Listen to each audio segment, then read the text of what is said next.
دفعہ ایئرپورٹ پہ خاتون نے پوچھا کہ بھئی ہمارے شوہر جو ہیں وہ ایک سال کے لیے ملک سے باہر رہتے ہیں، تو ہمارے لیے یہ تو نیچرل ہے نا. وہ کہتے ہیں ہمیں پھر برائی کے خیالات آنا شروع ہوتے ہیں.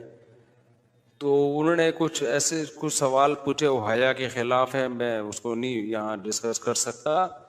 میں نے ان سے کہا میاں کے علاوہ آپ کے پاس کوئی راستہ نہیں ہے اپنی خواہش پوری کرنے کا.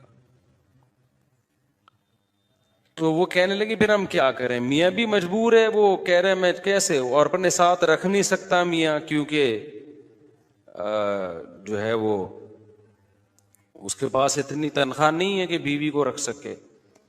تو چند کیس ایسے ہوتے ہیں. اصولی طور پر تو میاں کو چاہیے اللہ پہ توکل کرے.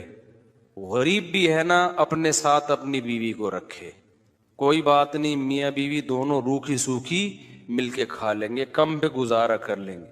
جو بیویوں کو چھوڑ کے ایک ایک سال دو دو سال کے لیے باہر جاتے ہیں، یہ شریعت میں بالکل پسندیدہ نہیں ہے. اللہ نے بیوی کو صاحبہ کہا ہے، ساتھ رہنے والی، ساتھ رہنے والی. مجھے وزیر آباد میں 1 مہینہ رہنا تھا، یہ بات ہوگی 2006 یا 2007 کی. انہوں نے کہا کہ 1 مہینہ آپ نے یہاں اسٹے کرنا ہے. بیانات کے سلسلے میں نا مسجد 1 مہینے کے لیے میرے حوالے کی تھی. تو میں نے کہا بھائی میں تو بیگم کے بغیر 1 مہینہ نہیں رہ سکتا، بچے بھی تھے میرے. تو میں نے کہا 1 مہینہ میں نہیں رہ سکتا، مجھے بیگم بچے چاہیے، ان کا بھی ٹکٹ دو تو میں یہاں رہوں گا ورنہ نہیں رہوں گا. تو انہوں نے پھر بیگم بچوں کا بھی ٹکٹ دیا. گھر والوں کے ساتھ رہ لیتے ہیں آدمی تمیز سے، ورنہ بیگم کے بغیر ہمارے لیے تو بڑا مشکل ہے اتنا لمبا عرصہ رہنا. مجبوری میں رہنا پڑتا ہے تو ایک الگ بات ہے، لیکن ہے مشکل کام. چاہے کتنے بھی آدمی کے میاں بیوی میں جھگڑے ہو نا، نہیں رہ سکتا بھائی. تو ایک ایک سال کے لیے پتہ نہیں کیسے رہ لیتے ہیں لوگ بیگم کے بغیر. ٹھیک ہے ان کی مجبوری ہوتی ہے، میں مانتا ہوں، لیکن اس میں کوشش کرو اللہ پہ توکل کرو. بیگم روکھی سوکھی کھا لیں گے، لیکن اللہ میاں نے بیگم کو صاحبہ کہا ہے قرآن میں. صاحبہ کا مطلب ساتھ رہنے والی. صاحبہ کا کیا مطلب ہے؟ ساتھ رہنے والی. تو اس کا مطلب جب شادی ہو گئی تو وہ پھل ترو کی طرح تمہارے ساتھ چپک گئی ہے. پھول ترو کی طرح اس لیے کہہ رہا ہوں کہ لوگ پسند نہیں کرتے، لیکن اللہ نے اس کو آپ کے ساتھ کیا کر دیا ہے، چپکا. اب جہاں جاؤ گے بیگم صاحبہ ساتھ ساتھ ہوں گی.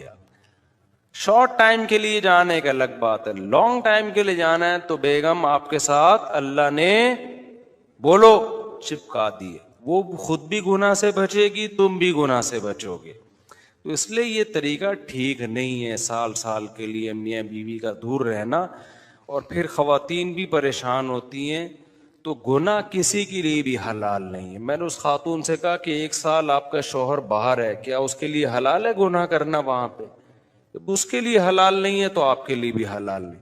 تو اللہ میاں نے صرف یہی رکھا ہے کہ ایک دوسرے کی خواہش پوری کر سکتے ہیں میاں بیوی، اس کے علاوہ ان کے پاس کوئی آپشن نہیں ہے.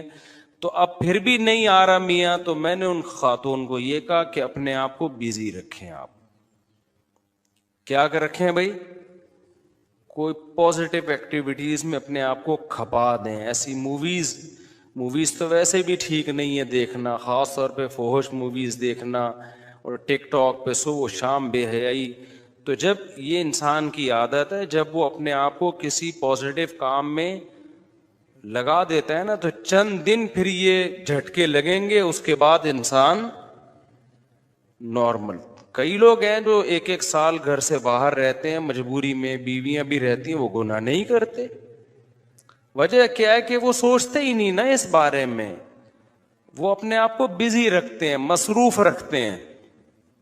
تبلیغی جماعت میں سال سال کے لیے لوگ جاتے ہیں، میں تو اس کو صحیح نہیں سمجھتا بیگم کو، جوان بیوی کو چھوڑ کر جاؤ آپ. لیکن بہرحال جو جاتے ہیں تو وہ گناہ تھوڑی کرتے ہیں، بچے رہتے ہیں، کیونکہ وہ ایک خاص ترتیب میں اپنے آپ کو جوڑ چکے ہوتے ہیں. بہرحال یہ نہیں ہے اس کو. تبلیغ جماعت میں سال کے لیے جا رہے ہو، اگر شادی شدہ ہو بیگم کو بھی لے کے جاؤ ساتھ میں.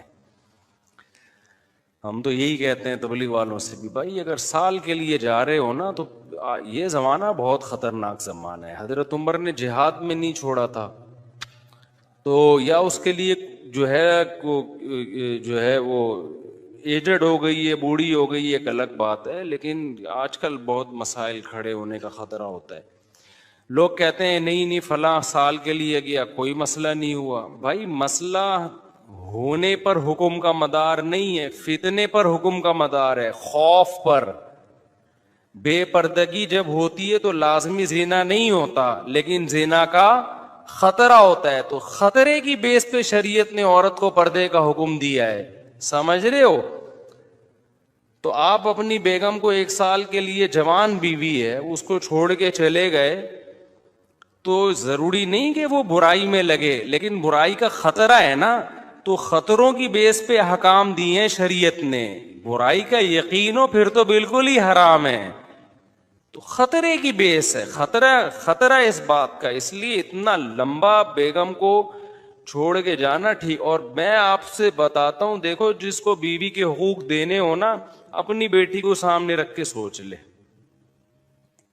آپ یہ چاہتے ہو کہ آپ کی بچی کی شادی ہو اور داماد اس کو 1 سال کے لیے چھوڑ کے چلا جائے، تو آپ اپنی بیٹی کے لیے پسند کرو گے اس بات کو؟ تو جو اپنے کے لیے پسند نہیں کر رہے، دوسروں کی بیٹیوں کے لیے کیوں پسند کر رہے ہو اس بات کو؟ بھائی یہ تو غلط ہے نا.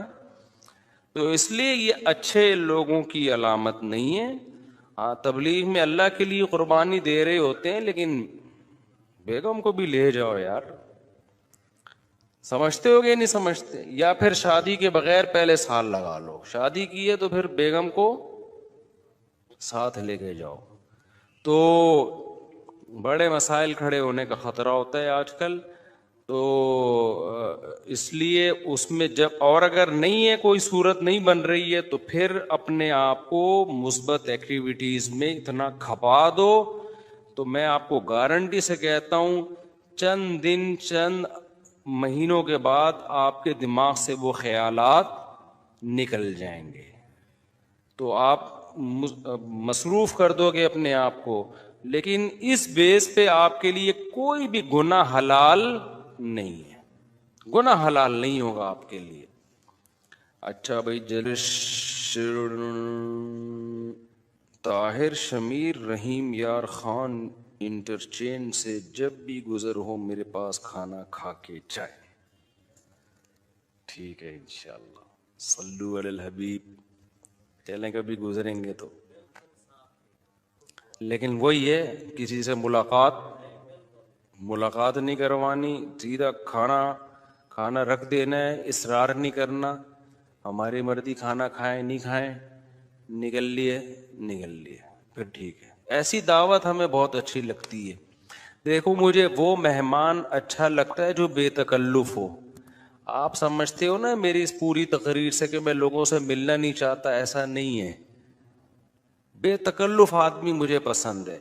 میرے پاس 3 دن بھی لوگ ٹھہر کے جاتے ہیں جو میرے رشتے دار نہیں ہیں، لیکن یہ وہ لوگ ہیں. کیسے لوگ ہیں؟ ابھی پشاور سے میرے پرانے دوست آئے ملنے کے لیے. آئے، میں نے کہا السلام علیکم، کیا حال ہے؟ سب سیٹ چل رہا ہے؟ الحمدللہ. اس کے بعد پتہ نہیں میں بھول گیا. وہ خود ہی جا کے کھانا کھا رہے ہیں. میں تو مصروف آدمی ہوں بھائی، خود ہی کھانا کھا رہے ہیں، لیکن برا نہیں محسوس کر رہے. پھر جب مجھے ٹائم ملتا ان کو بلا لیتا، آ جاؤ یار بیٹھتے ہیں، جا بھائی چائے بنا کے لاؤ، بھائی ان کو بھی پلاؤ مجھے بھی پلاؤ. پھر کھانے کے ٹائم پہ مجھے یاد آیا ارے وہ آئے ہوئے ہیں، میں نے کہا آپ بھی آ جاؤ کھانا کھا لو. انہوں نے کھانا کھا لیا. صحیح ہے نا؟ پھر بھول گیا میں کہاں گئے، پتہ نہیں کہاں گئے.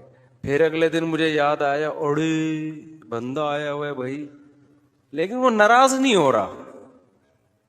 پھر میں آیا، جب میں فارغ ہوا میں نے کہا آ جاؤ یار، میں نے فلاں جگہ جانا ہے بیان کے لیے، آپ بھی میرے ساتھ ہی گاڑی میں آ جاؤ. اپنے ساتھ گاڑی میں بٹھایا، لے گئے ان کو، بیان کیا، گھمائے، پھر آیا اپنے ساتھ ہی واپس لے. پھر بھول گیا میں، پتہ نہیں بندہ گیا کہاں پہ. تو وہ ناراض نہیں ہوئے. 3 دن اسی طرح ہم نے ہنسی خوشی گزارے. اس کے بعد وہ نکل لیے. انہوں نے کہا میں پشاور پہنچ چکا ہوں.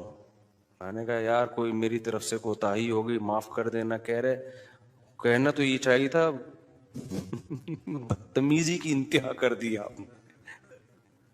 لیکن وہ خوش تھا. تو ایسے بندے 100 دفعہ ہیں. میں نے تو ایک کمرہ اسپیشل مہمانوں کے لیے بنایا ہوا ہے, واش روم کے ساتھ, کہ مہمان آئیں اسٹے کریں یہاں پہ. لیکن وہ مہمان جو تکلف والا نہ ہو کہ جی پوچھا نہیں مجھے ناشتے میں مفتی صاحب نے, بے ہماری بہت ٹینشن ہے, ابھی یہ تجھے پوچھیں گے تو ہم تو گھر والے